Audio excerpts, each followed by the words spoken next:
50টি গরু দিয়ে এখানে এই ফার্মের যাত্রা শুরু করেন। তো বর্তমানে ওনারা 2022 কুরবানিকে কেন্দ্র করে প্রায় 50টির মতো ছোট বড় গরু লালন পালন করতেছেন এবং সম্পূর্ণ প্রাকৃতিকভাবে এই গরুগুলো ওনারা মোটা তাজাকরণ করতেছেন। আমরা জানতে পেরেছি আসলে আপনারা সবাই জানেন যে এখন কুরবানির জন্য কিন্তু একটা সুস্থ সবল গরু সংগ্রহ করা খুব বড় একটা চ্যালেঞ্জ, কারণ এখন বর্তমানে বিভিন্ন ফার্ম কিন্তু অসাধু উপায় অবলম্বন করে গরু মোটা তাজাকরণ করতেছে, যেটা আমরা জানতে পেরেছি, যেমন ক্ষতিকারক স্টেরয়েড এবং বিভিন্ন যে ফিড।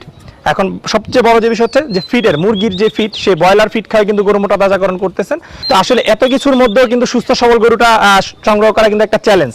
আজকে আমরা যে ফার্মে এসেছি, ওনারা কিন্তু ওনাদের পারিবারিক চাহিদার কথা চিন্তা করে এই যাত্রা শুরু করেছিলেন যে সুস্থ সবল গরুর জন্য। তো সেই ক্ষেত্রে ওনারা এই গরুগুলো দীর্ঘদিন যাবত লালন পালন করতেছেন। ওনাদের ফার্মে যে গরুগুলো রয়েছে প্রত্যেকটি গরু ওনারা প্রায় 1 থেকে 1.5 বছর ধরে লালন পালন করতেছেন সম্পূর্ণ প্রাকৃতিক খাবার দাবারের মাধ্যমে। তো আপনারা যারা কুরবানির জন্য সুস্থ সবল গরু সংগ্রহ করতে চান, আপনারা কিন্তু চলে আসতে পারেন এই ফার্ম হাউস এগ্রোতে। এবং এটি কিন্তু ঢাকার একেবারে সন্নিকটে। এই ফার্মটির অবস্থান হচ্ছে ঢাকার কাশপুর থেকে মাত্র 30 মিনিটে যদি আপনারা গাড়ি ড্রাইভ করেন তাহলে কিন্তু আপনারা এই ফার্মে